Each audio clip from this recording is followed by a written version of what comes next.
Are you ready to peer behind the curtain of time? Prepare to hear a story that challenges everything you learned in school. This isn't just a tale about mountains of stone in the desert. This is a detective story 4,500 years in the making. Welcome to the mysteries of the pyramids of Giza. Imagine the golden sand, the scorching sun, and three colossal structures reaching for the sky. They are silent, yet they speak to us across the millennia. We've been told we know the answer. The Egyptian pharaohs, Khufu, Khafre, and Menkaure, and armies of slaves. But what if that's just the tip of the iceberg? Merely a convenient sign attached to the facade of a much deeper, darker, and more incredible truth? History. The official history states, the Great Pyramid of Khufu was built around 2560 BC. It is a colossal engineering feat, 2.3 million stone blocks, each weighing from 2.5 to 80 tons. They are fitted together with bewildering precision, without the use of mortar. Inside lie labyrinths, chambers, and secret passages. Next to it, the Pyramid of Khafre is guarded by the Great Sphinx, a creature with the body of a lion and the head of a man, carved from a single bedrock outcrop. It has been silently watching the eastern horizon for over 4,500 years. This is the fact. But this is where the cracks in this perfect picture begin to appear. Mysteries and secrets. The first enigma. How?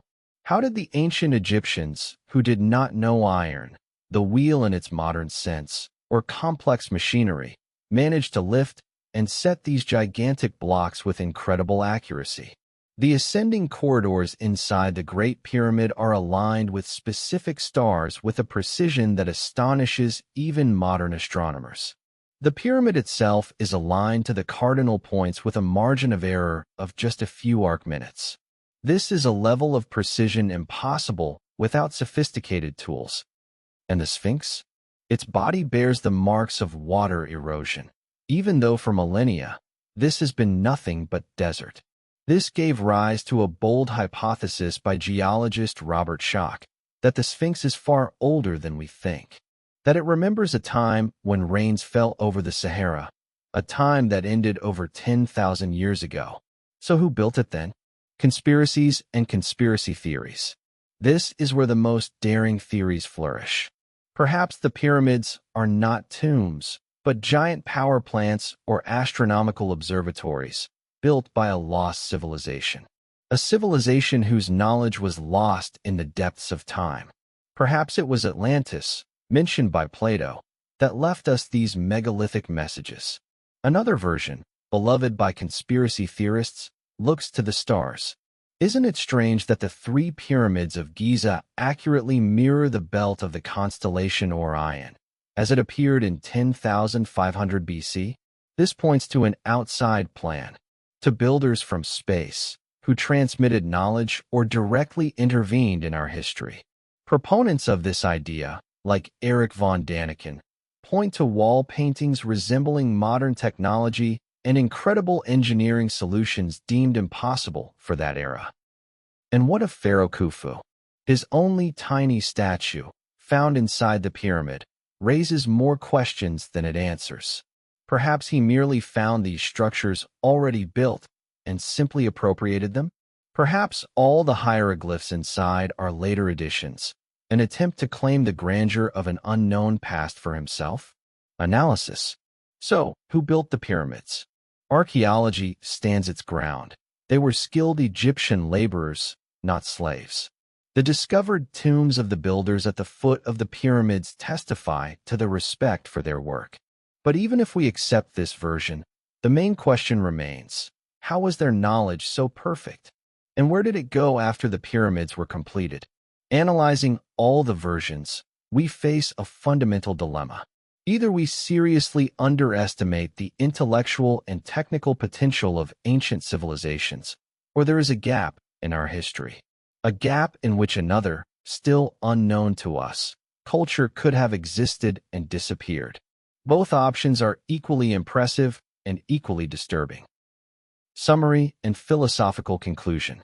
So why does this all matter?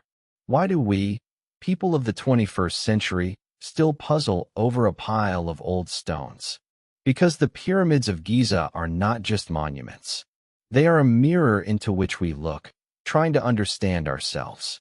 They force us to contemplate the nature of progress, the fragility of knowledge, and the lost paths of development. They pose eternal questions. Who are we? What is our place in the history of the universe? Is human history a linear path from point A to point B? Or is it a spiral, where past and future connect in ways we are only beginning to grasp? The pyramids provide no answers. They simply stand in the desert, silent and majestic, guarding their secret. And perhaps their true mission is not to be solved, but to remind us that there is still magic in the world, that the greatest wonders often lie not in the future, but in the depths of our mysterious past. Listen to their silence. It speaks louder than any words. But the precision is only the beginning. Let's talk about knowledge. Knowledge that seemingly vanished after the pyramids were complete. The so-called air shafts of the king's chamber in the Great Pyramid weren't for ventilation. Egyptologists now agree they were ritualistic, aimed at guiding the pharaoh's soul to the stars. Specifically, the southern shaft targeted the constellation of Orion, the celestial embodiment of the god Osiris. The northern shaft pointed squarely at Alpha Draconis, the polar star of that epoch. This isn't primitive stargazing. This is sophisticated, precessional astronomy. The understanding required to calculate these alignments, accounting for the slow wobble of Earth's axis over 26,000 years, is staggering. Where did this science come from? And why does it feel like a peak, an apex of understanding that was never again reached in the centuries of Egyptian civilization that followed? This leads us to the silent, stoic witness that guards the entire plateau, the Great Sphinx.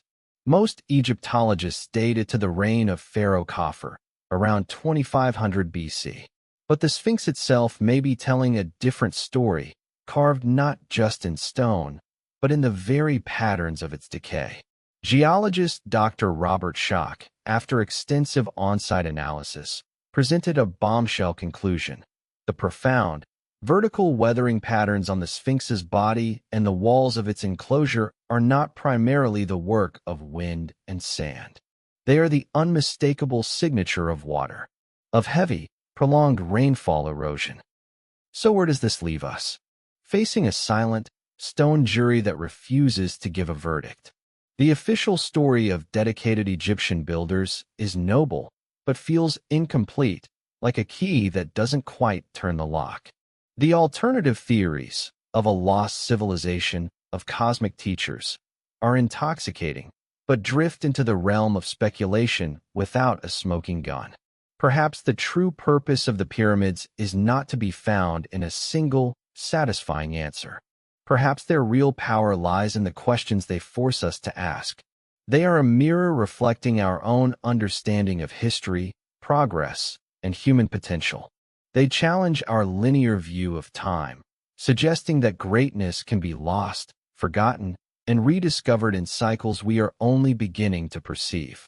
In the end, the greatest secret of the pyramids of Giza may not be who built them, but why their message still resonates so powerfully across 45 centuries. They stand as a permanent question mark against the arrogance of the modern age, a humbling reminder that the past is not a simple book to be read, but a deep, dark ocean where legends can sleep, waiting for us to listen. Their silence is their most profound message. In the end, the greatest secret of the pyramids of Giza may not be who built them, but why their message still resonates so powerfully across 45 centuries. They stand as a permanent question mark against the arrogance of the modern age, a humbling reminder that the past is not a simple book to be read, but a deep, dark ocean where legends can sleep, waiting for us to listen. Their silence is their most profound message.